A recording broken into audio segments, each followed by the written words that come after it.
አሁን ደግሞ እኔ ላመሰግነው ነው የኔውን ላመሰግነው ነው። ምክንያቱም አንዴ ነው ያደረገው። ከዛ በኋላ አርፎ ነው ቁጭ ያሉት። አላደረጉትም። አንዴ ያችን ቀለበት የሚባል ነገር አደረጉ። ከዛ በኋላ እግዚአብሔር ይመስገን አላደረገኝ። ቶም መልስ የሰጠኝ አሁን ነው፣ ቅርብ ቀን ነው እንጂ እንደዚህ ወራዳ ፊት ለፊቴ ቆሞ አልተናገረኝም። የዚህ እኮ ይሁን ያልሰማው ምን ሁላ ሪከርድ ራሱ አልሰማውም። የሚያስፈራራት አንቺን ይቅርታ እኔ እሱን አልሰማሁም። በስተመጨረሻ እጅግ ማንም ያልጠበቀው ጉዳይ ተከስቷል። ጂጂ ኪያ ለዘመናት ያህል ስትናገር ስትሰድበው የነበረውን የልጇ ፍቅረኛ እንዲሁም የልጇ ባለቤት የነበረውን ፋኒ ዛሬ ላይ እያመሰገነች ትገኛለች። በተለይም ከሰሞኑ የዴዚ እናት አሟሟትን አስመልክቶ በብዙ ቦታ ላይ የዴዚ እናት አሟሟት ትልቅ ምክንያት ብዙዎቻችን እንደምናስታውሰው የልጇ ፍቅረኛ የነበረው አሌክስ የተባለው ግለሰብ ነው። እንግዲህ እዚህ ድረስ ያበቃት የዴዚ እናት እጅግ ውስጧ ድብን ብሎ ነው ለዚህ የበቃችሁ በማለት ብዙዎች እየተነጋገሩ ነበረ። ጂጂም ይሄን በመድገም ነው አረ ይሄ ግለሰብ በጣም ከባድ ነው፣ በዚህ አንጻርማ የኔው ቤት ጉድ እጅግ ይሻላል፣ ፋኒ እጅግ ይሻላል እያለች ነው ስታመሰግን የተመለከት ነው።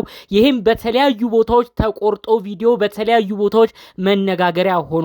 ጠቅለል ባለ መልኩ ጂጂ ኪያ ወደ ኋላ መለስ በማለት ስለ ፋኒ ብዙ ነገርን አመስግናለች። በተለይም የተለያዩ ጉዳዮችን እያፎካከረች ነው። ያልተጠበቀ መልእክት ስለ ፋኒ ተናገረችው። በስተመጨረሻም የፋኒ ሀቅ ወጣ ይመስለኛል። ዘርዘር ባለ መልኩ ጂጂ እጅግ ልብ የሚነካ እዚህ ጋርም በቪዲዮ መግቢያም ያልሰማችሁትን ስለ ፋኒ የተናገረችውን ነገር በዝርዝር ነው ማስደምጣችሁ። እንዲሁም ደግሞ ሁሉ ነገር የሚሆነው ለበጎ ነው እንዲሉ እንግዲህ በዚህ አጋጣሚ በዚህ ሰሞነኛም ጉዳይ ምናልባት ጂጂ ወደ ራሷ መለስ ብላ የፋኒን ሁኔታ ከሌላው ጋር አነጻጽራ ለፋኒ ምህረት ይቅርታ ጠይቃ ይቅር ተባብለው አዲስ ምዕራፍ ሊጀመር ይችላል እያሉም ነው ሐሳብ አስተያየት እንዲሰጥ የሆነው። ዝርዝር ጉዳዮቹን አንድ ባንድ ላስደምጣችሁ። ሰላም ጤና ይስጥልን ውድ ሀገሬ ልጆች፣ በተለያዩ ዓለም ሀገራት የምትገኙ በያላችሁበት ሀገር ሰላማችሁ ይብዛልኝ። ዛሬም አዳዲስ በሆነ መረጃ ብቅ ብለናል። ለዚህ ቻናል አዲስ ከሆናችሁ ሰብስክራይብ በማድረግ ሁሌ የምንለቃቸው ቪዲዮዎች እንዲደርሱ ይሁን። ቀጥታ ይዘን ወደ መጣነው ዝርዝር መረጃዎቻችን እናመራለን። አዎ ልክ ነው። በቪዲዮ መግቢያ እንደተመለከታችሁት ለዘመናት ስትሰድቦ የነበረውን ፋኑኤል ዛሬ ላይ ጂጂ ኪያ የኔው ቤት ጉድማ ይሻላል፣ በዚህን ያህል ደረጃ አልናቀኝም። አሁን የዴዚ ፍቅረኛ የሆነው አሌክስ እናቷን እንዴት ይናገር እንደነበር ስሰማ በተለያዩ ቦታዎች ያረግ የነበረውን ነገር ስመለከት ብዙ ጉዳዮች ላይ የዴዚ ፍቅረኛ የነበረው ግለሰብ እናቷን አንገብግቦ ነው እንዲያደረሳት። እንዲሁም ደግሞ ብዙ ቦታ ላይ ሲዝትም ሰምቻለሁ። አሁን ነው የቮይስ ሜሴጆቹን ያዳመጥኳቸው። ለካ ብዙ ያልሰሟቸው ነበሩ። በዚህ አንጻርማ የኔው ቤት ጉድ እጅግ ጥሩ ልጅ ነው፣ እኔንም ያከብረኛል በሚመስል መልኩ ነው ጂጂ ኪያ ስትናገር የነበረው። ፋኑኤል እንግዲህ በስተመጨረሻ በራሱ ሰዓት ሀቁ እየወጣለት ያለ ይመስላል። ብዙዎች ከሚገርማቸው ነገር ፋኒና ሳምሪ ቢለያዩም ቢጣሉም በብዙ ሁኔታ የሳምሪ እናት የሆነችው ጂጂ ኪያ ፋኑኤልን ብዙ ብትናገረውም ፋኒ እንግዲህ በየሚዲያው እየወጣ ክፉ ነገር ወይም ዛቻ ሌላ ነገርን አይናገርም። አንዳንዴ ሰብሰብ አድርጎ መልስ ምት ይሰጣል እንጂ ከዛ ውጪ እናቷ እንዲነች ብያለ ተሳድቦ ማያውቅም። ይሄን ነገር ነው ብዙ ሰው እየመሰከረ ብዙ ነገርን ችሎ የኖረ ነው። እናትና ልጅን ችሎ የኖረ ነው። ብዙ ነገር ሲናገሩት እናትየው የማይገባ ቃላትን እየተጠቀመች ሁሉ አንድ ነገር ሊያደርገኝ ነበር፣ መኝታ ቤቴ ሁሉ መጥቶ ነበር እያለች ጂጂ ኪያ ብዙ ስትናገር ሁሉንም ችሎ መጥፎ ነገር እንኳን ያልተናገረ ግለሰብ ነው ፋኑኤል። እውነት ሊከበር ይገባል እያሉ አስቀድመው ብዙ ሰዎች ይመሰክሩለት ነበር። ይህንንም ነው እንግዲህ ዛሬ ላይ ጂጂ ኪያ እየመሰከረች የምትገኘው። ሌላ ቤት ያለውን ጉድ ተመለከትኩኝ። የዴዚ ፍቅረኛ የሆነው ግለሰብ እናቷ ላይ እንዴት ሲዝት እንደነበር፣ ሁሉም በላይ የዴዚ እናት እጅግ ስርዓት ያላት እንደሆነች እየተመለከትን እናትየዋን ግን እንዴት ሲናገር እንደነበር ስመለከት ብዙ ነገር ከራሴ ቤት ጋር ነው ያወዳደርኩት። ፋኒ በመጀመሪያ ጊዜ ቀለበት አድርጎ ለሳምሪ እኔ ምንም ሳላቅ እዛ ጋር አስቀይሞኛል። በመቀጠል መልስ እንኳን የሰጠኝ ከዚህ ቀደም በቅርብ ጊዜያቶች ነው። ከዛ ውጪ እኔ እንዲህ ነው ብዬ የማስታውሰው ራሱ የተናገረኝ ብዙ ንግግር የለም እያለች ነው እንግዲህ ጂጂ ኪያ ፋኒን ስታመሰግነው የነበረው።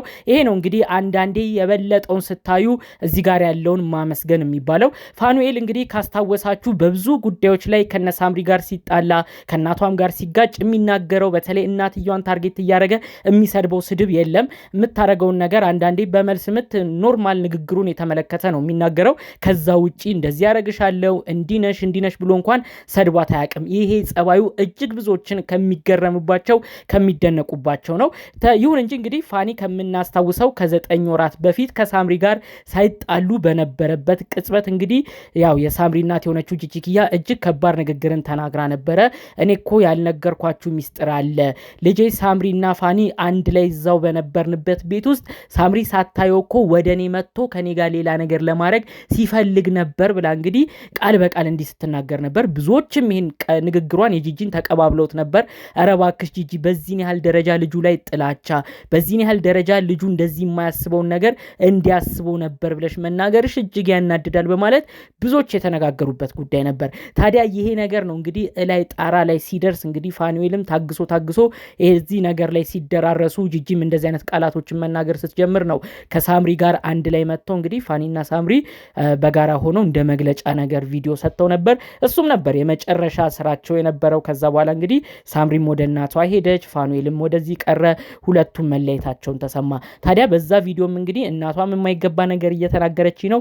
ጉዳዩን በህግ ይዘዋለሁ፣ ከእንግዲህ እንደዚህ አይነት ነገር አልታገስም፣ እኔም ክብሬን እፈልጋለሁ፣ በእኔ በኩል ያሉ ሰዎች እኔም ቤተሰቦቼን መሰደብ የለባቸውም፣ በህግ ይዘዋለሁ ጉዳዩን ብሎ ነው የተናገረው እንጂ ከዛ ውጪ እላፊ ነገር ተናግሯት እንኳን አያውቅም። ብዙዎች ነው ይህንን እያስታወሱ ፋኑኤል እኮ እጅግ የተባረከ ልጅ ነው፣ እናትና ልጅ በጣም ቢከብዱበትም እሱ ግን ብዙ ነገር እየታገሰ ነው የሚያልፈው እያሉ ሲያመሰግኑት የነበረው። ይኸው እውነትና ንጋት እያደር ይጠራል እንዲል እንግዲህ ሀገሬ ሰው አባባል አሁን ዛሬ በራሱ ሰዓት ነው እንግዲህ እንደ ንጋት ሁሉ ነገር እውነታው እያደረ እየነጋ የወጣው ማለት ነው።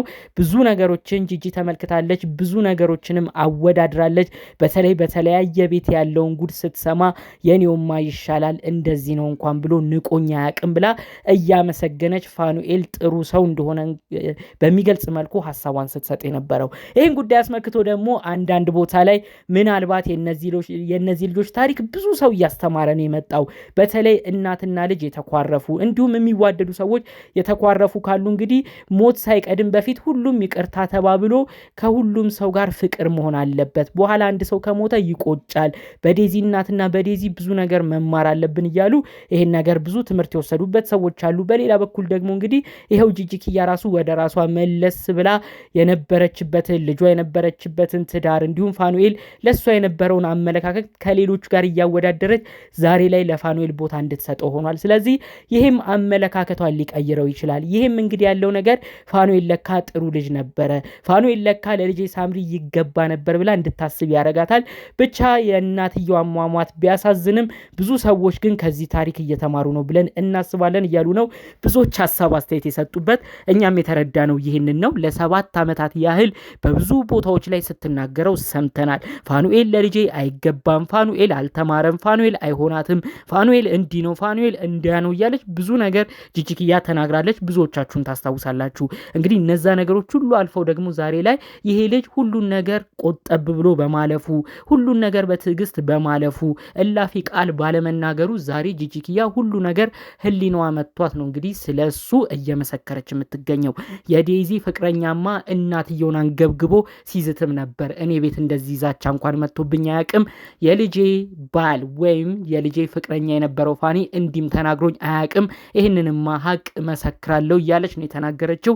እኛም ይሄ ነገር እጅግ ስላስገረመን ነው ሰፋ ባለመልኩ መረጃዎቹን ያስደመጥናችሁ ማለት ነው። ፈጣሪ አምላክ ብሎ ይህም እንግዲህ አዲስ ተስፋ የሚሰጥ ነገር ሆኖ እዚህ ጋር የተለያዩት ቤተሰቦችን የሚያስማማ ነገር ከሆነልን የእውነት ደስ የሚለን ጉዳይ ነው። ፈጣሪ አምላክ የፋኒና ሳምሪ መሀል ገብቶ ያለውን ልዩነት አጥብቦ በአዲስ ነገር እንድንመለከታቸው የእሱ ፍቃድ እንዲሆን የእውነት ከልብ እመኛለሁ። በሌሎች አዳዲስ መረጃዎቼ ብቅ እስክልን ሰላሙን ሁሉ ተመኘሁላችሁ። ሰላም